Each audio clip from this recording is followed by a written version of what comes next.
በዘመናችን የሆነ ታሪክ ነው የምነግራችሁ። ይህች ልጅ ከእኛው ጋር አብራ ዩኒቨርሲቲ የተማረች እህታችን ነች። እንደኛው ግን ጥቂት የሰንበት ትምህርት ቤትን ፍሬ ቀምሳለች። በጣም በትልቅ ውጤት ነው የተመረቀችው። ስራ እንደምታገኝ እርግጠኛ ስለነበረች እናት አባቷን ከገጠር ይዛ መጣች። እዚህ እነሱን ጥዬ መምጣት አልችልም፣ አዲስ አበባ ኖራለሁ ብላ ከገጠር ይዛ መጣለች። ስራ ቢፈለግ የለም። 1 ዓመት ከ8 ወር ስራ ሲፈለግ አላገኘችም። ኋላ እፈልግሃለሁ ብላን እኔና አንድ ጓደኛዬን ስናወራ እንግዲህ 1 ዓመት ከ8 ወር ገመናዬን ደብቄ እናት አባቴን በቀንም 1 ቀን እየመገብኩ አኑሬያለሁ። የቤት ኪራይ መከራ ነው፣ ብዙ ነገር ጭንቅ ነው። እባካችሁ ጥቂት ገንዘብ አበድሩኝና ወደ አረብ ሀገር ተሰደዳለሁ አለች። ታይ ብንላት እምቢ አለች። ጥቂት ገንዘብ አዋጣንላት። ለሽልማት የተሰጣትን የአንገት ሐብል የእጇን ሁሉ ሸጣ ጉዞ ወደ አረብ ሀገር ትሄዳለች። 3 ወር እንኳን መስራት አልቻለችም። እግሮቿ ማበጥ ጀመሩ። ማበጥ ሲባል ዝም ብሎ ማበጥ አይደለም። በኢሞ ፎቶ ልካ ስናየው አንድ እግሯ በራሱ 3 ሰው ያነሳው መብጠቱ። ሆስፒታል ስትመላለስ ቆይታለች። ዶክተሩ የመጨረሻ ያለውን ሪዛልት ሲሰጥ ሰውነትሽን ካንሰር የሚባል በሽታ ተቆጣጥሮታል አላት። ከቻልሽ የእኛን እስልምና ተቀበይሽ አዳያዥ ከኛ ጋር፣ ካልሆነ ግን ወደ ሀገርሽ ሂጂ። የማያምን ሰው በሀገራችን የመቀር ልማድ የለንም አሏት። እነሱ ተማምኖ ሞት አውጀውላታል። ዶክተሩ 2 ቀን ቀርቶሻል ብሏታል። እዚህ ደውላ እናትየው ጋር ስትነጋገር እናቴ ሆይ እኔ ባለሁበት ቦታ አክሱምም እያለሁ እዛም ገጠር እያለን ሲጨንቀኝ ስታመም ጸበል ቦታ ነበር መሄድ። አሁን ግን ባለሁበት ጸበል የለም።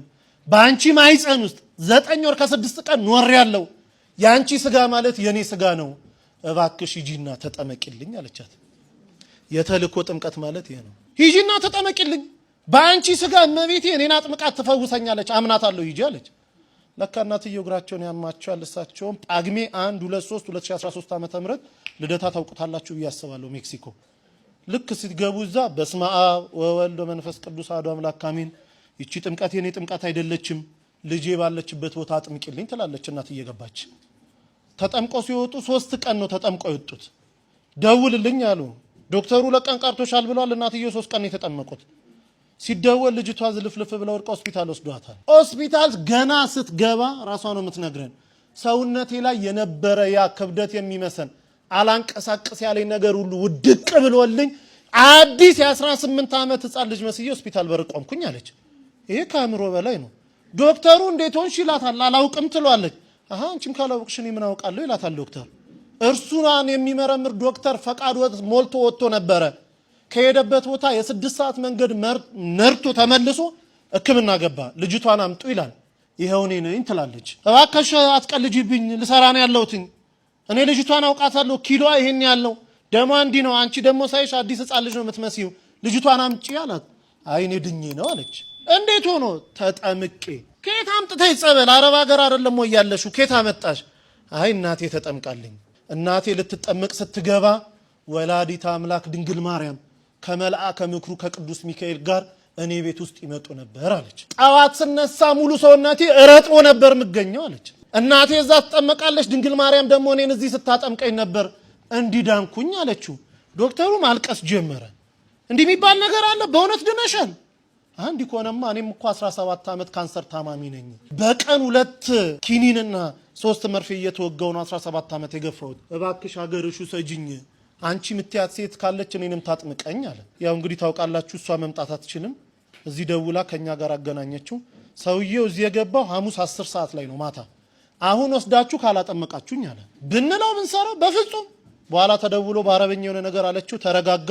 ለሊት 9 ሰዓት ላይ ተነስቶ ውሰዱኝ አለ። ስንሄድ ቤቱ ተዘግቷል። ገና በር ላይ ካህኑ እየከፈቱ ነው። አብሮ ገባ።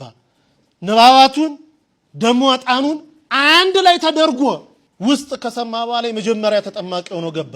እንደገባ መጮን የጀመረው ሲወጣ ሆስፒታል ውሰዱኝ አለ። አረባክ እንደው ቢያንስ 1 ሱባኤ ሳምንት ተጠመቅ። በፍጹም። ከዛች ሴት ጋር ሳወራ እኔ ቤት ውስጥ ይሸተኝ የነበረው ሽታ አሁን እዚህ ቦታ ሸቶኛል።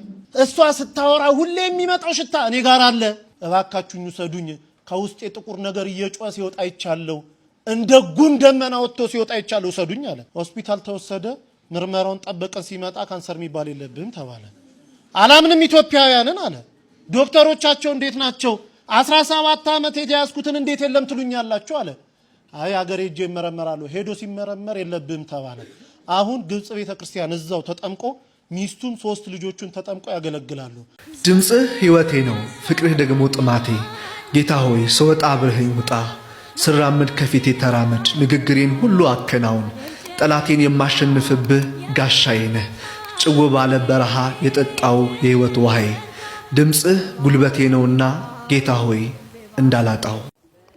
ፕሮቴስታንት ነበር ባታምንበት ምንም ባትልም አባትን ለማስደሰት ማለት አንዴ አድናኛለች ከሞት እንደነገሩሽ እሳላት አልኩና ምን እንደሆነ አላቅ እንቅልፍ ያልመጣለኝ 3 ቀን አልተኛው መብራህን ስዝላት ከዛ ቪዲዮ ሰርቼ ነበር የመብራህን ስዝል ቲክቶክ ለመጀመር አስቤ ስለነበር ወይኔ መብራህ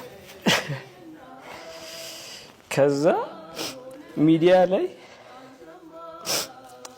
እመቤቴ የእውነት የምትወጂኝ ከሆነ እንድለወጥ የምትፈልጊ ከሆነ አስታውቂኝ አልኳት እና ቪዲዮን ሰርቼ 3 ቀን የሰራሁት ብዬ አለ መጀመሪያው ታች ቲክቶክ ላይ ሰው ሁሉ ሚያቄ መዛም አይ ቲንክ እና ለቂቄው ጓደኛዬ ታዋቂ ነበር የሆነ ሳሊ ነው እና በ10 ደቂቃ 30 በ10 ደቂቃ 300 ላይክ ምናምን ከደረሰ ቫይራል ይወጣል አለ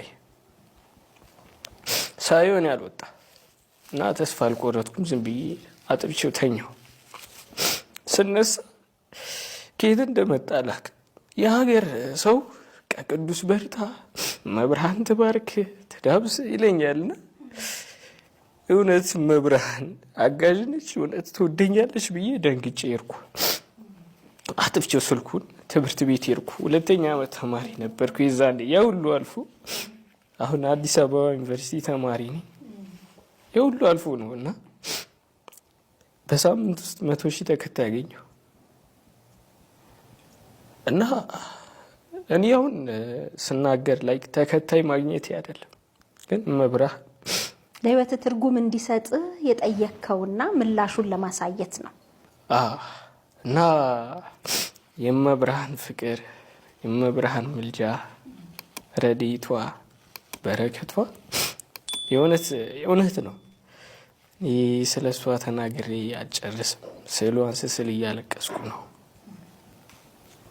እሷ ማወደስ አልችልም በቃ እኔ የታወቅኩት በመብራህን እና ክብር ለመድኃኒዓለም ይሁን አባትህ ተደሰቱ እንግዲህ መነሻህ አባትህን ለማስደሰት አዎ በጣም ነው የሚደሰተው በተለይ የሆነ ሰሞን አንድ ንስሐ አባት ነበሩና ንስሐ አባቴ ከእጄ ተጠምቄ መስቀል አድርጌ ሲያይ አለቀሰ አባቴ ምስኪን ነው እንደኔ ጅል ነው የዋህ ነው ጅል እኔ ጅልን እንደ የዋህነት ነው የምገልጸውና ያው እግዚአብሔር ይመስገን